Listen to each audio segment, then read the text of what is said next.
Welcome back, golfers. This time we have James Liao playing the front nine and Gregory Fu playing the back. They are our local touring pros. I'm really honored to watch them and have them for this series.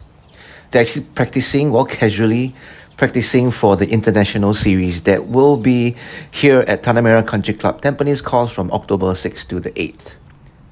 So the first hole, it's a great look for James as his ball is in the center of the fairway. So the best spot will always be from the center and the left. You do not want to have a look from the right as you do visually bring the pond into play. Not a very comfortable way to see the hole. Wow. Hole 2 is a majestically, ridiculously crazy Xiao Long par 4. For the pros, I think they can reach this comfortably. Probably 5 iron max to some I've even watched like a 9 or pitching wedge. Yeah, it's really crazy. James unfortunately pulled this shot towards the left and he's dropping for his third. I managed to witness this magnificent shot. It went with a big hook with a 5 iron. The ball landed in the front of the green and guess what? It rolled up to less than about 15 feet towards the hole. Just from here watching this putt, I can sense that it's going all the way in. Woo! Easy par. Yeah lah, easy for you lah. Hole 3, par 4, 378 meters. We are actually supposed to play off the black, but they have already sealed it off. So the guys are playing with a 3-wood just to simulate distances from the back. He pulled this again on the left. He's actually a fader. He doesn't draw or pull that much from the other games that I've watched him play. I guess he's just some lack of warm-up. He's playing this ball as it lies, as the ball is really sitting up nicely. If he were to drop this ball, then the ball would have been in the rough. Pretty nasty. And here, he failed to see the double break. I think that's what's really tricky about the Tampines course. You don't tend to see double or even triple breaks. Hole 4, par 3, mega long at 185 meters to the front pin. Can you imagine what it is to the back? I think it's about 210. So I think they will play off the white and the blue tees. They'll shuffle in between these two tee boxes. It won't be from the back. From here, James went with a putter. It's a really wise choice. The lie from where he is isn't really good for a high one. It's sandy and a bit tight. So a putt, 2 putts for par. Very nice. Hole 5, par 5. They will vary the tee boxes from the blue as well as the black. It's a reachable par 5 in 2 for the long hitters. And I think for James, he can reach this in 2 as well from this tee. The left fairway bunker, it's about 240 meters to carry. It's easy for him lah. And from here, with a 3-wood, he's going with a mega big draw just to reach the green. The ball overdrew slightly, but it's still in a good spot. The pin is tucked at the back, ball setting up nicely. Floated this ball way up high. Really, really nice shot. And he has a nice look for birdie. Currently, while we are playing on this round, this green is actually sanded. There's some topsoil. So we will not expect for the ball to roll very truly, as there will be some hops, some jumps and some bumps. Hole 6, par 3 at 141 meters. I think the pin on the right will be a dangerous one, a front pin especially, as you must clear the bunker on the right. If your ball enters there, then it's no fun at all.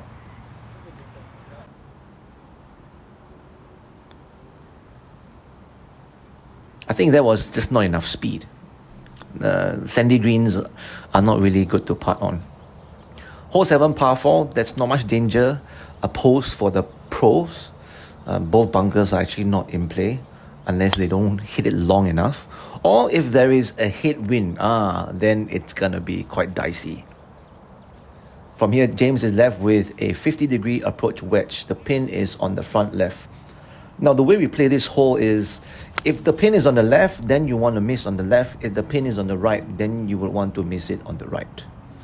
Simple, right? Now watch this part. It's in a very good line. Oh, just a bit too much pace. And 2-putt for par. So James recently has been adopted by Tanah Merah. So I want to welcome James officially to our team. Good to have you. And I do hope that you have lots of good practice in Tanah Merah, and I wish both of you guys good performance. Par 5, hole 8. This is a beautiful hole. It's a nice view. James pounded this. The pin is on the back left. He went with a 3-iron. He was trying to hit this low chaser like a hook. But he went straight, still okay, and the ball ended up on the front right of the green. Now on this spot, most people would tend to putt, but the pros would chip because they want to take away all the breaks from the front and the middle of the green. And another nice look for birdie. Don't worry, all the divots has been fixed, all the ball marks has been fixed as well. Just a caveat, just laying it out there. Hole 9 par 4, this will be a drivable par 4 for a lot of pros, as the tee box will vary from the white to the blues to the black. And I think what really poses a threat to most of the pros would be the windy conditions. So if the wind is strong, then it will be a very interesting round. This pin is sitting just in between a spine. If you don't get it up there, the ball can either kick right or left. So sadly, James' ball kicks to the right. And from here, it's a very, very steep putt. Honestly, I feel 2-putt for me and for most players will be really good.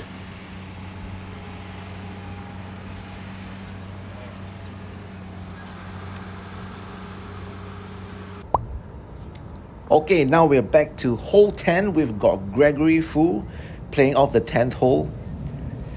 This isn't actually a hole where we will use a driver off the blue, but I guess he has been driving well from the front 9, and it's a really tight driving look from where we are, and he drove this way past the pond on the right. Wow. And the ball ended up 226 meters to a front pin. With a 3-wood, he flew this really high up, failed to draw, just went dead straight, and the ball was perched in between the two bunkers. As you can see, he's setting up for a very high flop shot. Shaft really low, face really opened up. And I must say, this is a really, really good shot. I think my ball maybe could have ended up in the bunker if I were to blade it probably back into the water. A wasted birdie chance, nonetheless still a par. Hole 11, this par 4, the bunker on the right side is in play. You do want to hit it to the left side. So I think most of the pros would play it center, left. Even if you play in the center, the ball may kick to the right. Or the long ones can just carry the bunker like way over it.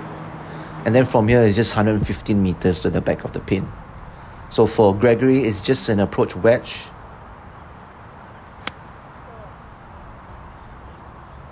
Came up a bit too quick and hit a chunky one. Now this green is really tricky, as you can tell it's a really big left to right break. So I think the pros have to pay attention to some of the pin positions on this hole. Hole 12 par 4, we've got a flat and then a downhill towards the green. The pros can really hit long on this one.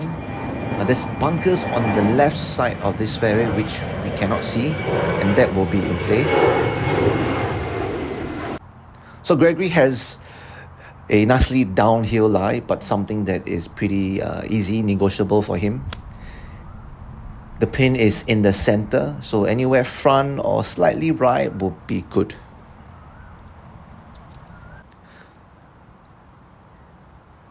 This hole looks like it's left to right, but it actually has a double break.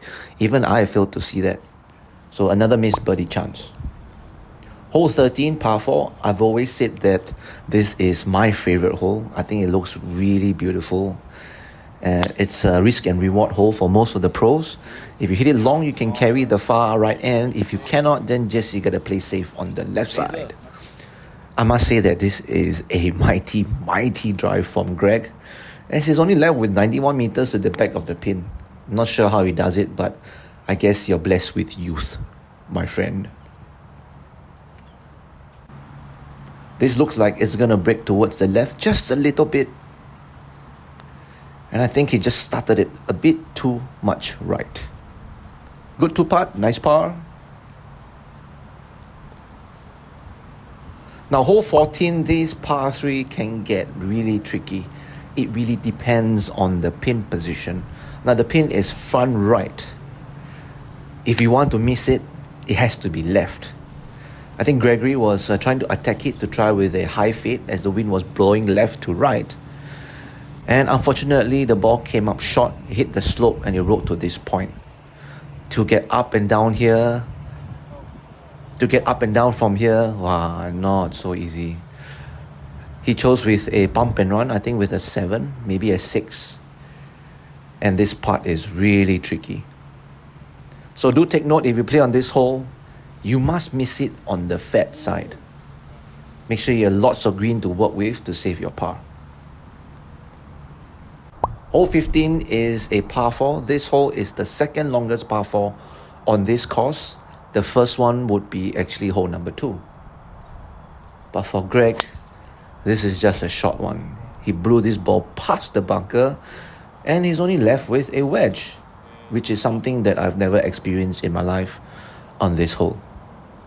The pin is tucked middle left. It's at the verge of a big second tier, I would say. Not an easy pin position for the ball to get to. Just a nice leg putt up the slope. It's going to be slow. And then just 2 putt. You want to make 2 putts off this hole and just walk away with a par. Hole 16 is our signature par 3 with the beautiful fountain on the back. The pin is front left. So to carry the front water is about 105. Do remember that that's not the actual carry distance. You might want to add 5 or 10 meters more just to be safe.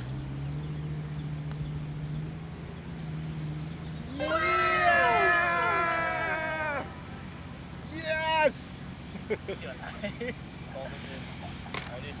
Hole 17 is a very straightforward par 4. Now sometimes the wind can come into play. If it's a headwind, then we are almost playing 400 meters long. Although it might be just straight, but trust me, when you look down on this hole, there's water on the left and there's bunkers on the right. Sometimes you just fail to see the fairway. And I would say being in the bunker is much better than being in the water. From here, it's 135 meters. Greg hit it to the front of the green. Not the best of his ball striking. And from here, this is a really difficult putt. It's going up and then down, and it's just downgrade all the way towards the back. Set.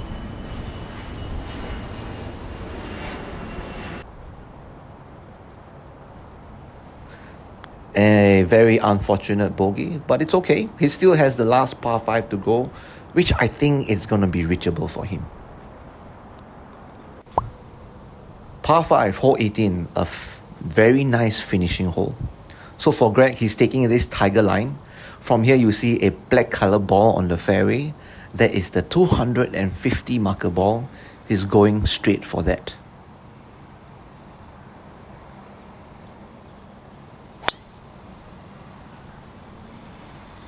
Flush. Mashed potatoes. And guess what? He only has 248 meters to a center pin on the right. He has a 3-wood and it's definitely reachable for him. Pounds this 3-wood. Very nice high draw. Ball carried the left bunker and just at the edge. From here, he has 2 choices. He could have putt this or chip this.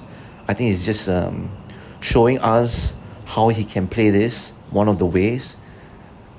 He chipped this towards using the back slope of the right side of the green, and the ball just went up the slope and it just trickled gently down for a birdie putt. And you know what I'm going to say? Birdie lai liao. Thank you for watching, my friends. Do support our local pros. Remember, it's October 6th to 8th. I'll see you guys. Thank you for watching. Bye bye.